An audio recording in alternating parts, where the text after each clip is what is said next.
Welcome to the Law Firm Growth Lab, the science of scaling your practice. 3, 2, 1, action. So hello, this is Scott Berry, if we hadn't met, and we're with Flavia Santos Lloyd, who owns her own immigration law firm. So you know her now, but she went from opening up her own law firm and having all the odds against her to being nationally respected, a panelist with her national association, offices from the West Coast to the East Coast. It didn't start out that way, but she built it. We got the chance to see her in action at the Denver AILA National Conference, where Flavia was talking about something that I think is really, really important, women in law. And so would you please share for everybody how that panel went, why you wanted to be on it, and what are some of the key messages for other females that might be wanting to start their own law firm, or really, even just are in law, right? It's not just for people starting their own firm. Absolutely. And I was so excited to be on that panel because when I got the invitation, I had two amazing women that would present with me, and we come from different walks of life and different experiences. So that made the panel rich, but really talking about the glass ceiling and the challenges women face when it comes to being in the legal profession. My experience has been, backwards, if you will, when it comes to my experience in law. I started as a receptionist at a law firm, and then I became the legal assistant, the paralegal manager. And my supervising attorney basically told me, he did tell me that I was an excellent paralegal, so why would I go to law school? So our experiences in law and the perception of what women can accomplish and the roadblocks that we face. And those roadblocks are real, are important to be aware of, but I think most importantly, as employers ourselves, when we are in a position of leadership and owning a firm, we have to be mindful of what message we are sending to other women. We've seen, and I've talked to people about, I had it rough, so people should have it rough too. No, we should be opening doors and, getting other people, other females on the same level that we accomplished, that we got here. Just for context, I presented with Ksenia Mayorova and Charity Anastasio during the panel, and my first AILA invitation came from a recommendation from Ksenia many years ago. So it's women opening doors to women too, and I think that's a message that is important, because if we go into the message, well, 70% of immigration lawyers are women, but we're still making 70 cents to the dollar. That is like, oh, the problem is men, the problem is society as a whole, because some of our biases, we all have biases and we all have preconceived notions, but I think we have to be aware of those biases, aware of those preconceived notions, and having that information will help you be a better leader, a better manager, and a better peer, so it was very nice and during the preparation, we're sharing our stories, and we were discussing the challenges, and it resonates with 3 different women, 3 different backgrounds, but a lot of the problems had the same denominator. And that was really inspiring to be able to share and hopefully inspire some folks, because, can I be a mom and can I be a business owner? Newsflash, there's never a good time to have children. Yep. You just make it You're work. never going to be able to afford them, right? So you just do. But I'm not going to say you can have it all, but I think that you guys up on the panel really proved that you can have an abundant life, be a successful lawyer, a successful entrepreneur, and have a great family, right? And kind of looks like you do have it all, right? Well, I see it looks like that, right? It looks like, but it's not easy. It's not easy, and I think because of societal expectations and our own expectations, I think we are hard on ourselves and we feel guilty. I live in a constant state of guilt. I travel a lot for work, and I am away from my family, and that comes with consequences and feelings and responsibilities, and people being uncomfortable with, oh, so how can you be a good mom if you are always traveling? Nobody would ask that question to a man. So the idea of having it all and balancing or and having it perfect, I think that is also unachievable. And I think the people who present that as an image is doing a disservice. Dangerous. Yeah. It's doing the person is doing a disservice to society. I think the reality is I feel guilt. I don't feel, I feel like I'm a juggler and everything is falling apart. But, of course, if you have a supportive partner, if you have, a team that really backs you up, that also helps you make it more manageable. Yep. Were there some topics and things said in the panel that you think struck a chord with the group? Because you guys shared some very personal things, all three of y'all. Everybody's experience a little bit different, but do you recall anything that kind of struck a chord with you? Oh, that's a difficult question. Yeah. Let's see. There were so many moments, but for me, it was the idea that I could not be a lawyer. Ksenia experienced, sexual harassment at work. I I get these questions all the time about the time that I spent at work and the time I spent traveling in a very negative way from females too, basically questioning my motherhood or my ability to be a spouse when I And your work so choices. much. Yeah. And I honestly don't think men would be getting those questions. They would say, "Oh my goodness, you're such a good provider," versus, "Oh, you're not home." So we shared a few instances of situations like that we experienced in the workplace. But I think I just don't want to sound that those are all negatives because they're all character building in a way. Of course, it's not nice to hear the things I hear or I've heard, and the same thing, both Ksenia and Charity. But I think that it just gives us an awareness that exists in the workplace.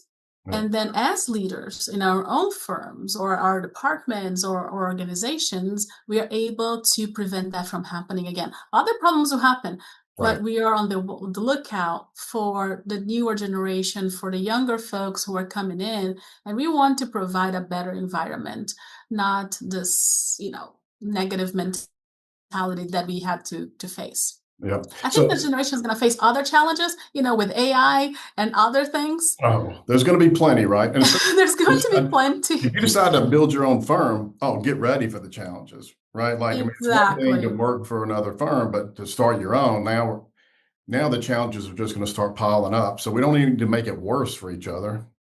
Exactly. Exactly. Well, why don't you wrap up with just some advice to kind of pour into young female lawyers that are, just kind of getting started? What could they expect? What do you think their mindset should be? Just pour into them just a little bit. I would say be ambitious. And be ambitious does not mean money. It does not mean position. Is meaning what you want to do.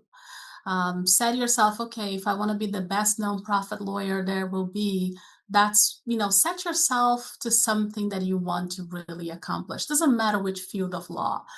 Of course, there are fields that are more difficult, easier, or whatever you're looking for, but really, be ambitious, go after it. The next thing is network. Um, Cold email people. I am shameless. If I want something, I will reach out, I will email. And the worst case scenario is I will not get a reply. My feelings will not be hurt. Well, sometimes they are, but you Not know, hurt a lot. it's like people are so afraid of reaching out. And I email constantly. I did that on Monday night. I want something, and it's amazing. People actually respond. So be ambitious, network, and always learn. The moment you feel that you know everything, that is a problem because you do never know the law. There's it's always evolving, and I think that's the fun thing about being a lawyer, where you're constantly learning. It's always changing. I mean, I don't like the pace we're changing now when it comes to immigration law. But part of the excitement of the profession is this constant learning and this constant involvement. And I think those are the top three. Be ambitious, do what you want, to go get it, email people, network, and keep learning. Everything else will fall from those three pillars. Was there a thing or two that you tried and like it just didn't work?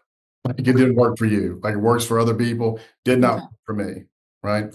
So if you can think of a couple of things that you tried in your growth phase, like how many employees do you have? Just rough numbers right now.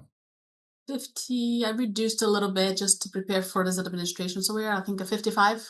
Oh my gosh. All right. So at one point it's just you, Yes. day one, and now here you are with, 55. This is massive. All right.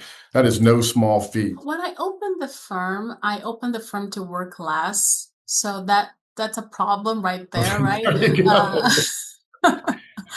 so That I'll might have tell been you, naive. You're going I'll to tell open up people your own to. law firm so that you have work less. I love it. Well, for Yeah. context here, so I was working for a bar review company. So I would be teaching bar review full time, and I would be practicing immigration law full time. And the owners were amazing people, but they didn't have children, and I was a single parent at the time.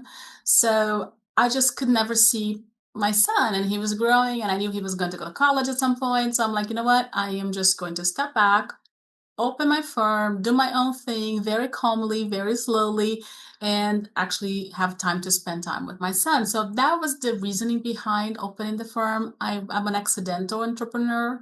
I did not know that I was going to grow a business. But what made a difference at the beginning, I did two things. I think that was, I went to a co-working space. I had the receptionist who would just say Santos Lloyd Law Firm and then would press because I didn't want to be the one answering the phone. But before I did even did that, what I did is I went to the Small Business Administration here in Orange County, California, and they have the service. It's free for the community where they pair you with a professional in your field and they give you some pointers. So even before opening my firm, because I knew I was not a business person, I went to the SBA and I got coaching from a Right. retired attorney. And he talked to me about like really a checklist, malpractice insurance and the computer and the furniture. I mean, things that I did not think about because I had never been a business owner. So I think that really was good, the foundation, having had those meetings with that attorney and learn the basics of owning a law firm and going from the mindset of an employee to a business owner. And to make a long story short, I started taking people on Saturdays, Sundays, evening. I responded. Part of the reason why I got hired so fast is because I was the first attorney to respond.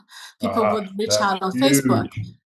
I would be constantly responding on Facebook and WhatsApp and every social media platform at the time in 2016 when I opened the firm. I was the first one to get the lead because people would take 24 or 48 hours. So Thank you. What a great point. that speed made the whole difference. Yeah.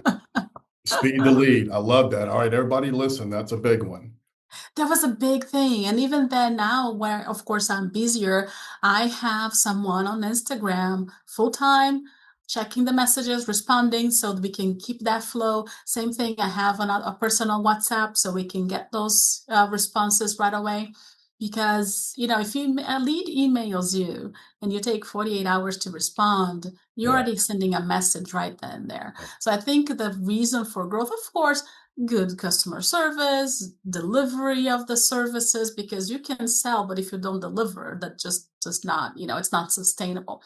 So I think part of the reason for our growth and part of the reason for the success that we were able to accomplish is that we were fast, we were responsive, and we are niche. We are very niche, and I carved out a branding strategy accidentally. Again, I'm accidental business person, accidental everything. Well, one key thing I think that's really important is that I realized what I do not know. I went to management classes. Mm. I went to understand the organization design thinking. I got a mini-MBA so I could understand, horizontal, vertical integration, Fantastic. KPIs, because I realized, oh, yeah, I'm a good lawyer, but Yeah. I'm not a good business person. Yeah. Yeah. I mean, unless you have an MBA, you didn't go to business school. How would you know that stuff? Exactly. And that was, I Finance? think, Right, you probably didn't even know finance was going to be that big a deal. it's a huge deal. So that's really what, and I realized, okay, I need to work with consultants. When I decided to open an office in another state, I said, okay, I am going to hire a business plan company to do a market research for me and to see if it makes sense because I cannot go on vibes. I have to have that data. Yep. And that really, those things, hiring the right, consultants and support, learning for myself so I could understand what it meant to have a business really made a difference in the growth. And listen to people because my employees are pretty good at very vocal at telling me what I'm doing wrong and I like it. So Yep. There's constant improvement. Now, you got coached exactly. And you early on. adjust. Did You you make a still get mistake coaching? here, you adjust there. Um, when I left the firm that I stayed at for 12 years, I said, I'm not going to make this mistake. Okay, I'm making different mistakes. So Yeah. You said you got some coaching early on. Have you continued that, or do you still get coaching? What are your thoughts about that? I do, for different reasons and for different needs. So, for example, so when I started, I had having the basics. Then when I wanted to hire staff, I didn't have any money and I didn't know how to hire staff. So I hired this person to tell me how to get people. So this person came to me and said, well, give them a computer, tell them they can work from home once or twice a week. And again, this is 2017. Tell them that they can work at home, and then trust me, people will want to work for you. So when the pandemic hit, I went from 2 days at home to 5 days at home. So listening to consultants in different phases and for different reasons really makes a difference. This year, I hired a consultant for 3 months to work on a project together, which was to prepare for this administration because it's like, okay, my business might completely change and I need to be ready for it. So I tweaked things around. So I'm a big believer in coaching and systems and processes, but I do them ad hoc. I know for firm owners who swear by method X, method Y. Yeah.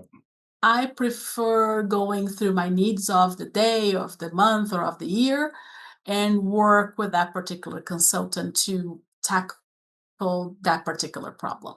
Yeah, great feedback. You mentioned that you have someone on Instagram throughout the day. What channels? Obviously, you get a lot of word of mouth, right? Like Yeah. you've invested 10 years, a decade in this. So set the word of mouth aside. How else do you find clients? The word of mouth is a big one. Second is Instagram. I wish I could be more consistent because about 20% of my business comes from Instagram. Unfortunately, sometimes today I was able to post, great, but there are days that I'm just in immigration and drowning with back-to-back appointments. But I wish I could be more consistent. But because 20% is a significant number. Then our Google reviews are a big deal. Have almost 380 Google reviews, Wow. and that really resonates with people. People love when people come from internet traffic and SEO, which I don't spend money, it's all organic. One of the things I do is I have my attorneys once a month write a blog post, and that really helps with the traffic in our website without having to pay. Yep, and you put those articles on your own website. Yes. Yep, got it. And then that really drives, and then once a month I get a report which ones were most clicked, which ones were not clicked. So I kind of see the temperature of what people want to know. And so Instagram, word of mouth, of course, B2B is a big deal nowadays. Mm, I have a lot of attorneys who refer me business and I refer business back. And that's the best way. yes, nice. So Those are that's usually, high quality opportunities. Exactly. They're saying, hey, I don't do this type of visa. I don't do the O's. I don't do the P's. I don't do the EB1As, but Flavia does.